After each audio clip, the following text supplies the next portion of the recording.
Howdy peeps, and welcome back again to the channel. And today I'm going to be talking about glues, adhesives, all that kind of good stuff. Well, the ones I use anyway. I just realised I've left one out. There we go. Now let's start with the one pretty much everyone is familiar with. This is the one we all got when we first started modelling as kids. In the UK it'd be Humbrol tube poly cement. In America it'd be probably the Testors tube cement. Now when you've got nothing else, it's good for the job. It sticks plastic together. Once you've amassed more experience and other glues, the best place for this, in the bin. So that's that out of the way. And the reason for that is it's just messy, it gets everywhere, it's stringy, it's nasty, it's just, yeah, there are far better tools on the market.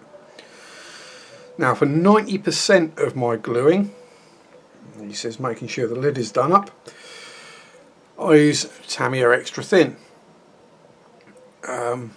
Yeah, works really well, glues fast, precise. The little brush applicator works superb, and it'll glue virtually everything you want it to glue. It's a staple. Yes, there are recipes to make your own, but to be honest, by the time you've mixed your own and you've got, in the quantities that you're going to end up mixing, because the quantities you have to buy the ingredients in, you're basically going to end up with a bomb in your house. So I wouldn't recommend it, because this stuff is highly flammable. It does have a very low ignition point, so you don't want litres or gallons of it kicking about if you can help it. Says the guy with probably still about 4 gallons of nitromethanol. Anyway, another one I use is the Tamiya Extra Thin cement, quick setting. Now the main difference between this and the normal TET, as we call it, TET, short for Tamiya Extra Thin, is that it does set really fast. It grabs really quick. So I find this useful for when I'm attaching small parts, say on the outside of a plane. You've got the various antennae, aerials, all the little sticky outy bits that can be fiddly. This grabs it straight away, and although it is a fairly weak bond, you can, once it's grabbed and in position, you can then go back over it with the Extra Thin just to make sure. Then for larger areas or larger pieces of plastic where you've got large mating surfaces, like for example wings, or on a trumpeter KV series, one of their KV tanks, 1, the 2, the 85, all them, like the side hull plates stick to the sides of the lower hull, and that's a big mounting area. And for that kind of thing, the Tamiya white top cement, again in the UK, I think it's orange top in America and other parts of the world. It's thick, gloopy, well in comparison to the Extra Thins, and has a larger applicator, and it gives a really good solid bond.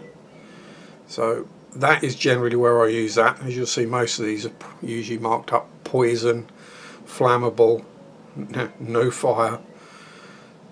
They're generally not pleasant things. And for gluing styrene, the other one I mainly use is the good old Revel contactor with the needle applicator. And generally I use this for tank tracks, where you've got the Indie-Link tracks, so you want to glue a section together because you don't want to like glue one on and then bend them around and glue another one. You do them in sections. This gives you, it grabs fairly rapidly but gives you a good bit of working time, so you can glue together 20 or 30 sections or links, then offer it up to the tank,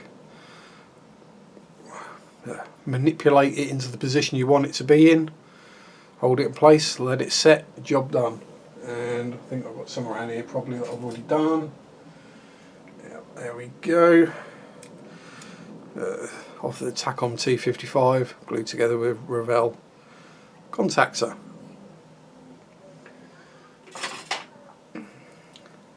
Now for gluing photo etch. Well, some people use Future or just a gloss varnish for small parts. Some even use the PVA. I tend to just stick with CA super glue. Excuse me again. I prefer a medium because I find the thins tend to run everywhere and go off in a literal matter of seconds. I think I've got some Proline kicking around somewhere that's for RC car tyres, and that's got a set time of 5 seconds. So not really very useful as a modeler. And the thick gel stuff, I find it does that. You end up with a little blob of gel, and again, that's obvious, that's what it is. Now, as I touched on previous, the PVA, this isn't anything special. This is probably from Poundland or somewhere such. It's just a general multi-purpose PVA glue, white glue, Elmer's, whatever you know it as. It sticks virtually anything to anything. Generally not the strongest of bonds, but it does a job. And I mainly use this for gluing clear parts, so headlights into cars, that kind of thing. As I say, generally don't use it an awful lot, because it dries clear. It doesn't affect the styrene, so it won't fog up the clear parts or melt anything. And if you've got any excess squelches out of the joint, you can just wipe it off with a cotton wool bud and you're good to go. It won't affect paint or anything like that. Doesn't mean it doesn't stick very well, but hey ho, it does a job. Also, this is like £1 or $1 for a bottle like that. Lasts forever, and if you're building diodes, you get through a lot of it as well.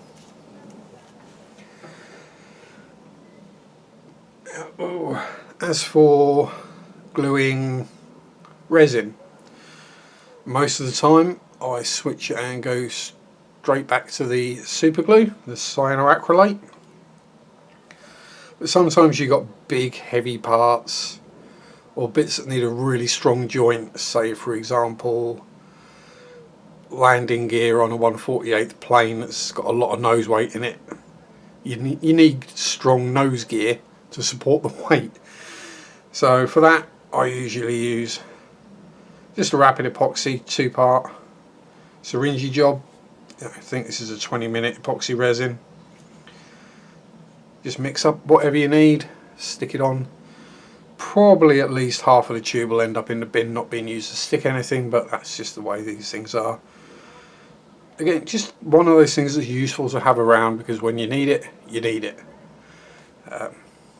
Not necessarily used that often, but it's there when you do need it. And as I say, again, Poundland job, so not exactly a big expense. Oh, not necessarily a glue as such, and yes, I did get weird looks when I bought this. Mainly I use it for chipping,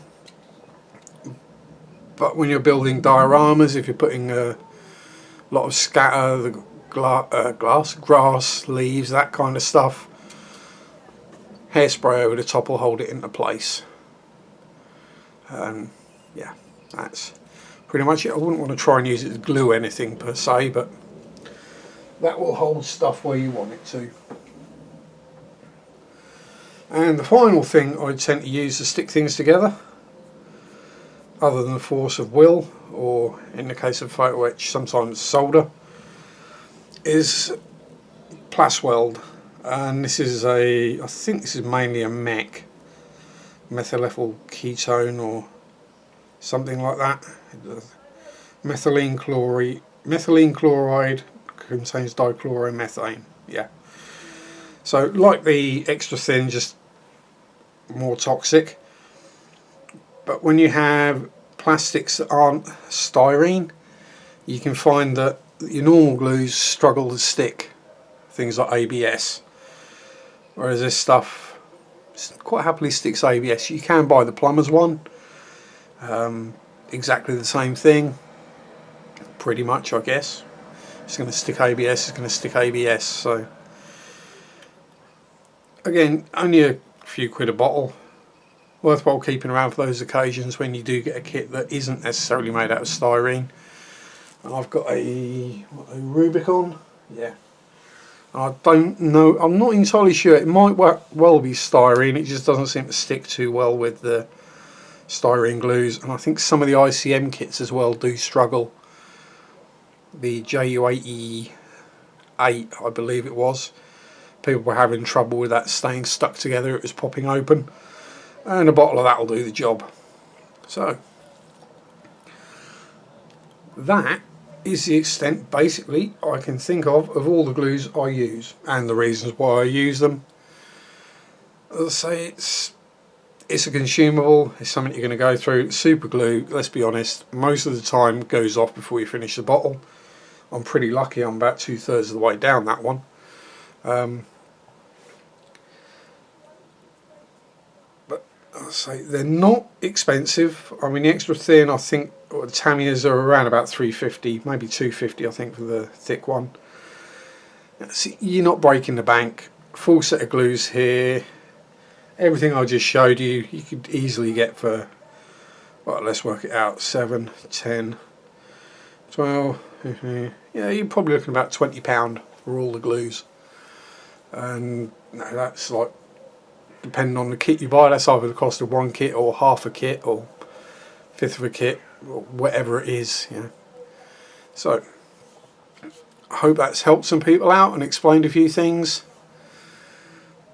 If there's anything you're confused about, let me know in the comments down that one. Oh, excuse me, bit of wind today. Comments down there. If you've found it helpful, click like.